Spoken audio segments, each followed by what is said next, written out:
ఒక్క అడుగు చాలు 100 మందిలో స్ఫూర్తి నింపడానికి. ఆ అడుగు ఎంత బలంగా, ఎంత సంకల్ప సిద్ధితో వేశామన్నదే లక్ష్యాన్ని చేరుకున్నప్పుడే సమాజానికి తెలుస్తుంది. దానికి ప్రత్యక్ష నిదర్శనమే భక్తి టీవీ. నేడు భక్తి టీవీ భారతదేశంలోనే ప్రథమ స్థానంలో నిలిచింది. భక్తి టీవీ అధినేత శ్రీ నరేంద్ర చౌదరి గారి సంకల్పం, దీక్ష ఒకటే: మన ధర్మాన్ని భావితరాలకు అందించాలని, నేటి యువతలో ఆధ్యాత్మికతను పెంపొందించాలని. అందుకే ఆయన అహర్నిశలు పరితపిస్తున్నారు. భక్తి టీవీ లక్ష్యం లాభాపేక్ష కాదు. భక్తి టీవీ ఒక పవిత్ర ఆశయంతో భక్తి ఛానల్ ప్రారంభమైంది. ఒక భక్తి ఉద్యమాన్ని నిర్విఘ్నంగా భక్తుల్లోకి తీసుకెళ్తోంది. మరుగున పడిపోతున్న మన సంస్కృతి, సంప్రదాయం, సనాతన ధర్మాన్ని నేటి తరానికి గుర్తు చేసే గురుతర బాధ్యతను నిష్ఠతో, నిబద్ధతతో, అకుంఠిత దీక్షతో భుజానకెత్తుకున్నారు శ్రీమాన్ నరేంద్ర చౌదరి దంపతులు. ఈ గత 13 ఏళ్లుగా భక్తి కాంతులు వెదజల్లే కోటి దీపోత్సవం అనే దీపయజ్ఞాన్ని నిర్విఘ్నంగా నిర్వహిస్తున్నారు. ఈ మా ప్రయాణంలో మమ్మల్ని అనుసరిస్తూ, ప్రోత్సహిస్తూ, సహకారాన్ని అందిస్తున్న మా ప్రియ భక్త బంధువులందరికీ కూడా ఈ వేదిక ద్వారా అభివాదం చేస్తూ, మరి భక్తి టీవీ నెంబర్ 1గా నిలవడానికి అహర్నిశలు పరితపిస్తున్న శ్రీమాన్ నరేంద్ర చౌదరి దంపతులకు మీ కరతాళ ధ్వనులతో జేజేలు పలుకుదాం. ఇక రేపటి కోటి దీపోత్సవ వేదిక మరింత సుశోభితం కాబోతోంది. అద్భుతమైన ఘట్టాలు ఆవిష్కృతం కాబోతున్నాయి. రేపు వైకుంఠ చతుర్దశిని పురస్కరించుకుని ఈ ఇల కైలాసం అల వైకుంఠపురం కాబోతోంది. రేపు మీ అందరి చేతుల మీదుగా అత్యంత వైభవోపేతంగా, విశేష రీతిలో శ్రీ సత్యనారాయణ స్వామి వ్రతం జరిపించుకోబోతున్నాం. అంతేకాదు, రేపటి కోటి దీపోత్సవంలో మొట్టమొదటిసారిగా కోటి దీపోత్సవ మండపంపైకి శ్రీ రంగనాథ స్వామివారు వస్తున్నారు. రంగనాయకిని మీ అందరి సమక్షంలో వైభవోపేతంగా కళ్యాణం ఆడబోతున్నారు. ఈనాటి కోటి దీపోత్సవ కార్యక్రమంలో కోటి దీపోత్సవ వైభవం గురించి, అలాగే విశ్వనాథుని వైభవం గురించి, రామేశ్వరం రామనాథుని మహాత్మ్యం గురించి మనకి ప్రవచనామృతాన్ని అందించేందుకు విచ్చేశారు ప్రముఖ ఆధ్యాత్మికవేత్త బ్రహ్మశ్రీ డాక్టర్ మైలవరపు శ్రీనివాసరావు గారు. వారిని మీ అందరి కరతాళ ధ్వనుల మధ్య వేదికపైకి సవినయంగా ఆహ్వానిస్తూ ఈనాటి కార్యక్రమంలో ప్రవచనామృతాన్ని అందించవలసిందిగా కోరుతున్నాం. నాగేంద్రహారాయ త్రిలోచనాయ భస్మాంగరాగాయ మహేశ్వరాయ నిత్యాయ శుద్ధాయ దిగంబరాయ తస్మై నకారాయ నమః శివాయ. మేఘశ్యామం పీతకౌశేయవాసం శ్రీవత్సాంకం కౌస్తుభోద్భాసితాంగం పుణ్యోపేతం పుండరీకాయతాక్షం విష్ణుం వందే సర్వలోక ఏకనాథం. రామాయ రామభద్రాయ రామచంద్రాయ వేధసే రఘునాథాయ నాథాయ సీతాయ పతయే నమః. ఇక్కడ ఈ నగారాలని మనం ఎక్కడైనా చూడగలవా? అమోఘమైనటువంటి నృత్య ప్రదర్శనతో పాటు కోలాటాలని మనం ఎక్కడికో వెళ్ళి దర్శించగలవా? ఈ రామనాథుడిని అక్కడి దాకా వెళ్ళి చూడడం సాధ్యమవుతుందా మనకి? ఈ శంకరునికి జరగబోయే వివాహాన్ని ఇంత దగ్గరగా చూడడం అనేది కుదిరే పనేనా? అనేకమైనటువంటి కళాఖండాలన్నింటినీ ఒక చోట తెచ్చి ఎక్కడ నిలబడ్డా అక్కడేదో ఒక పుణ్యక్షేత్రమేనేమో అని కనిపించే తీరుగా ఏర్పాటు చేసి తిరుమలలో బ్రహ్మోత్సవంలో ఎన్ని కళాఖండాలని, ఎన్ని ఔచిత్యాలని చూపిస్తారో అలాంటి ఆ మొత్తం సౌభాగ్యాన్ని ఇక్కడే చూపిస్తూ హైదరాబాదు తిరుమల అన్నట్టుగా చేస్తున్న ఆ నరేంద్ర చౌదరి రమాదేవి దంపతులకి ప్రత్యేకమైనటువంటి ధన్యవాదాల్ని మనందరం తెలియచేద్దాం కరతాళ ధ్వనుల ద్వారా. సుపుత్రవాప్తిరస్తు అన్నప్పుడు సుపౌత్రవాప్తిరస్తు అన్నాం. మంచి మనుమడు కనగాలి అనగానే మనుమడు కలిగాడు. మనందరం ఇప్పుడు చెప్దాం, చక్కనైనటువంటి మనుమరాళ్ళు కవలలు ఇద్దరు కలగాలి అని. ఒక్కరైతే సరిపోదు, ఎందుకంటే అంత బంగారాన్ని ఒక్క మనుమరాలు మోయలేదు కదా. అంచేత మనుమరాళ్ళు ఇద్దరు వారి కలగాలని మనందరం కడతాల ధ్వల్ల మధ్య ఒక్కసారి ఆ పరమేశ్వరికి విన్నవించుకుందాం. అంతటి ఉత్తమ దంపతులు మనకి ఇక్కడ లభించినందుకు. ఇక విశేషంలోనికి వస్తాను.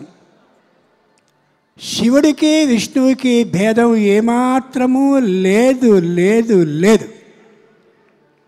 ఒక్కసారి ఆలోచించి చూడండి. శివుని చేతిలో శంఖం ఉంటుంది, వనమాలి గదీ శాంగి శంఖి. ఆయన చేతిలోనూ శంఖం ఉంటుంది. ఏ శంకరుడున్నాడో ఆయనకి పినాకము అనే ఆ విల్లు చేతిలో ఉంటుంది. పినాకపాణిం పతిమాప్తుమిచ్చతి. ఏ మహానుభావుడైనటువంటి విష్ణువు ఉన్నాడో వనమాలి గదీ శాంగి. ఈయన విల్లి పేరు శాంగం విష్ణువుది. శివుడు విష్ణువు ఇరువురు ఏ విధమైనటువంటి భేదము కలిగిన వాళ్ళు కారు. శివునికి 3 కన్నులుంటాయి. ఏ మహానుభావుడైనటువంటి వెంకటేశ్వరుడు కలియుగంలో ఉన్నాడో ఆ వెనుక ఉన్న ద్వాపరయుగంలో ఇదే శ్రీ మహావిష్ణువు కృష్ణుని రూపంలో ఉన్నాడో, దానికి వెనుకదైనటువంటి త్రేతాయుగంలో రామచంద్రమూర్తిగా ఉన్నాడో, దానికి మొదటిదైనటువంటి కృతయుగంలో కృతేశ నారసింహోభూ ఆ నృసింహస్వామి 3 కన్నులతో కనిపిస్తాడు. ఈయనకి 3 కన్నులు, ఆయనకి 3 కన్నులే. భేదం ఎక్కడుంది? ఏ మహావిష్ణువు ఉన్నాడో ఆయన క్షీర సముద్రాన్ని చిలికినప్పుడు అలా కెరటాలు కెరటాలు కెరటాల మీద లక్ష్మీదేవి వస్తూ ఉంటే ఇష్టపడి తీసుకున్నాడు. ఏ శంకరుడున్నాడో ఆయన పరస్పర తపస్సంపత్ఫలాయిత పరస్పరౌ. ఈమె నాకు భార్య కావాలి అనే తపస్సు చేసి స్వీకరించాడు శివుడు. శివుడు కేశవుడు ఇద్దరూ కూడా భార్యల్ని ఇష్టపడి చేసుకున్నవాళ్ళు. ఏ మహావిష్ణువు ఉన్నాడో ఆయన మామగారి ఇల్లైనటువంటి ఆ పాలసముద్రంలో ఉంటే ఈ శంకరుడు కూడా మామగారి ఇల్లైనటువంటి హిమాలయం మీదే ఉంటాడు. రాజ్య కార్య నిర్వహణం కోసం శివుడు కైలాసాన్ని ఏర్పాటు చేసుకుంటే శ్రీ మహావిష్ణువు వైకుంఠాన్ని ప్రత్యేకమైన ప్రదేశంగా నిర్ణయించుకున్నాడు. ఏ మహావిష్ణువు ఉన్నాడో ఆయన బ్రహ్మాండమైన పెద్దదైనటువంటి పాము పక్క అంటే ఆదిశేషుని మీద సర్పం మీద అలా పరుండి ఉంటే ఈ శంకరుడు కూడా చక్కనైనటువంటి పాముని నాగేంద్రహారాయ ఉడంతా పాములే వేసుకుని అలా తిరుగుతూ ఉంటాడు. బాగా ఆలోచించి చూడండి. రేపటి రోజున వైకుంఠ చతుర్దశి రాబోతోంది. ఆ రోజున దేవలోక సభ జరుగుతుంది. సభ జరిగిన సందర్భంలో కళ్ళలో ఒక్కసారి ఊహించుకోండి, 2 బ్రహ్మాండమైనటువంటి సింహాసనాలు ఏర్పాటు చేస్తారు బంగారంతో. కుడివైపు ఉన్నటువంటి సింహాసనంలో శంకరుడు కూర్చుంటే మన ధర్మం ప్రకారం శంకరుని పక్కన పార్వతీదేవి కూర్చుని ఉంటుంది. వైష్ణవ ధర్మం ప్రకారం విష్ణువు కుడి చేతి వైపున కూర్చుంటే అటు పక్క కూర్చుంటుందంటే మనం చూస్తూ ఉన్నప్పుడు విష్ణువుకి కుడి చేతి వైపున అమ్మవారు, మనం చూస్తున్నప్పుడు శంకరుని ఎడమ చేతి వైపున పార్వతీదేవి కూర్చుంటారు. ఆ ఇద్దరు అలా ఉన్నప్పుడు ఇటు శంకరుని పక్కన నందీశ్వరుడు బ్రహ్మాండమైనటువంటి నంది రూపంతో ఉంటాడు కదా, అలా కూర్చుంటాడు. ఇటు విష్ణువు ఉన్నాడే, ఆ విష్ణువు పక్కన గరుత్మంతుడు రెక్కలన్నీ ముడుచుకుని కూర్చుంటాడు. అటువంటి సందర్భంలో శంకరుడు స్వయంగా మారేడు దళాలతో ఏర్పాటు చేయబడ్డటువంటి మాలని విష్ణువు యొక్క మెడలో వేస్తాడు. ఆలోచించి చూడండి, ఇద్దరికీ భేదం ఉంటే అలా చేయడం సాధ్యమవుతుందా? ఆ వెంటనే ఇటు పక్కన్నటువంటి విష్ణువు ఆ శంకరుని యొక్క మెడలో తులసి మాలని వేస్తాడు. వనమాలి. దీంట్లో ఆరోగ్య రహస్యం కూడా ఉంది. ఈ కార్తీకం అనేది ఏదైతే ఉందో, ఈ కార్తీకంలో చిరు చలి మంచు ఏర్పాటవుతుంది కాబట్టి ఆ మంచు చలిని పూర్తిగా తొలగించగలిగినటువంటి రెండే రెండు ఔషధాలు, ఒకటి మారేడు, రెండవది తులసి. మారేడు కషాయాన్ని కానీ స్వీకరించినట్టయితే జీర్ణకోశ వ్యాధులు రావు. ఆ తులసి దళాలతో ఏర్పాటు చేయబడ్డటువంటి ఆ రసాన్ని కానీ తాగినట్టయితే శ్వాసకోశ వ్యాధులు రానే రావు. ఎంత ఆశ్చర్యమో! విష్ణువు శంకరుని మెడలో, శంకరుడు విష్ణువు యొక్క మెడలో ఈ మాలల్ని వేసుకుంటారు. ఇక ఏ లక్ష్మీదేవి ఉందో ఆ లక్ష్మీదేవి అక్కడ ఉన్నటువంటి పార్వతీదేవికి రత్నగ్రైవేయ చింతాకలోలముక్త ఫలాన్విత, బ్రహ్మాండమైన రత్నాలతో ఉండే అద్భుతమైన మెడలోని హారాన్ని చింతాక పథకంతో సహా వేస్తుంది ఆవిడ. ఆ పార్వతీదేవి ఈ లక్ష్మీదేవి దగ్గరకు వచ్చి మౌక్తికైర్మండితాంగ క్షీరోదన్నత్ ప్రదేశే శుచిమణి విరసత్సైకతే మౌక్తికానాం మాలాక్లుప్తాసనస్థ. మహానుభావుడైన శ్రీ మహావిష్ణువుది శ్రవణ నక్షత్రం కాబట్టి జ్యోతిషం ప్రకారం ఆ ముత్యాలమాలని వేస్తుంది. ఆ ముత్యాలమాల ఇటుపక్కకు వస్తుంది. ఏ శంకరుడున్నాడో ఆయన ఆర్ద్ర నక్షత్రంలో పుట్టాడు కాబట్టి గోమేధికాలతో వేయబడ్డ హారాన్ని ఈయన వేస్తే అటుపక్క ముత్యాల హారం వేయబడుతుంది. ఇటు ఆలోచించి చూడండి, ఇద్దరికీ భేదం ఉండడానికి వీల్లేదు. ఏ శ్రీ మహావిష్ణువు ఉన్నాడో ఆయన బ్రహ్మాండమైనటువంటి పట్టుబట్టల్ని కడతాడు అని మనం అందరం చూస్తుంటాం. కానీ రామావతారంలో ఏ మహావిష్ణువు అయినటువంటి ఆయన ఉన్నాడో ఆయన షట్చాష్టౌచ వర్షాణి దండకారణ్యమాశ్రిత క్షీర అజిన జటాధారి రామో భవతు తాపస. రామావతారంలో ఈ శ్రీ మహావిష్ణువే నారబట్టల్ని కట్టి జడలని పెంచి బ్రహ్మాండమైనటువంటి తాపస వేషంలోనే ఉన్నాడు అన్ని సంవత్సరాల కాలం పాటు. శంకరుడు నిరంతరం అదే విధమైనటువంటి జడలని పెంచి అలాగే ఉంటూ అద్భుతమైనటువంటి గజ చర్మాన్ని, వ్యాఘ్ర చర్మాన్ని ధరిస్తాడు. అనుమానం ఏమైనా ఉందా? ఏ శంకరుడున్నాడో ఆయన కావాలని విషయాన్ని స్వీకరించి దాని ద్వారా మృత్యువు రాకుండా చేసుకునే మృత్యుంజయుడు అయితే ఈ మహావిష్ణువు ద్వాపరయుగంలో కృష్ణావతారాన్ని ఎత్తినప్పుడు ఆ కృష్ణావతారంలో ఆయన మృత్యుంజయుడిగా అయ్యాడు. ఎలా? ఒక బ్రాహ్మణ స్త్రీ ప్రతి సంవత్సరము కూడా కాన్పుని కలగడం, వెంటనే పిల్లవాడు పోవడం, ఇలా 7 గర్భాలు అయిపోతే విపరీతమైనటువంటి దుఃఖంతో ప్రార్థించింది. నరనారాయణలో ఒకడైనటువంటి అర్జునుని దగ్గరికి వెళ్ళవయ్యా అని ప్రార్థిస్తే తన భర్తని వెళ్ళాడు.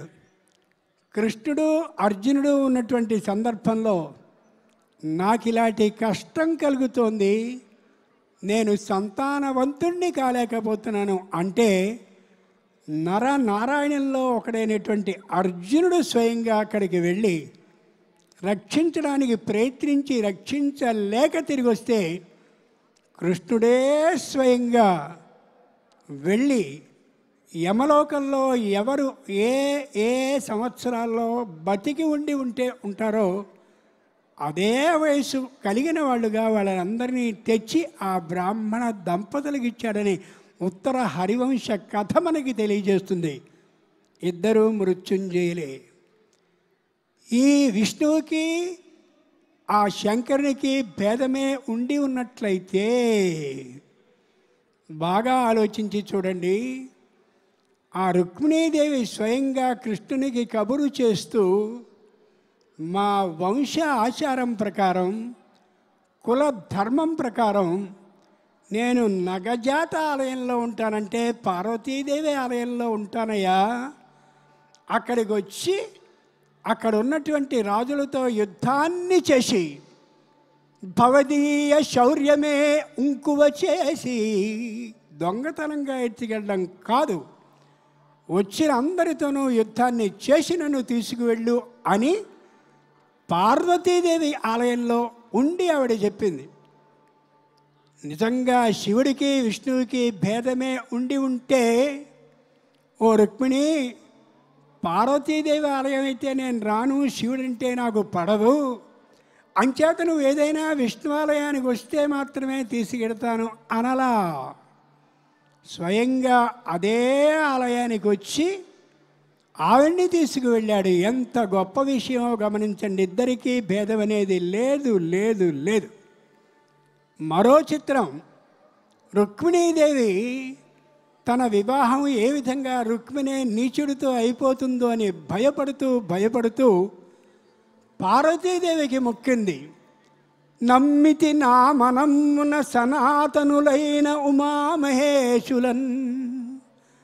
పార్వతీ పరమేశ్వరులకి నేను నమ్ముతున్నాను, చాలా గొప్పదాన్ని, అంచేత నువ్వు నా వివాహాన్ని ఏ విఘ్నము లేకుండా చేయించు తల్లి అని నిన్నమ్మిన వారికి ఎన్నడూను నాశము లేదు కదమ్మ ఈశ్వరి. ఆవిడికి వివాహం గురించిన ఇబ్బంది కలుగుతుంది అన్నప్పుడు పార్వతీదేవికి మొక్కుకుంది. ఆ రుక్మిణి స్వయంగా కృష్ణ అవతారంలో ద్వాపరయుగంలో. అంతేకాదు, మమ ప్రాణాహి పాండవా, పాండవులు పూర్తిగా విష్ణు భక్తులు, వాళ్ళకి శివ విధానమే లేదు అనే హక్కు అధికారం ఎవ్వరికీ లేదు. ఎందుకని?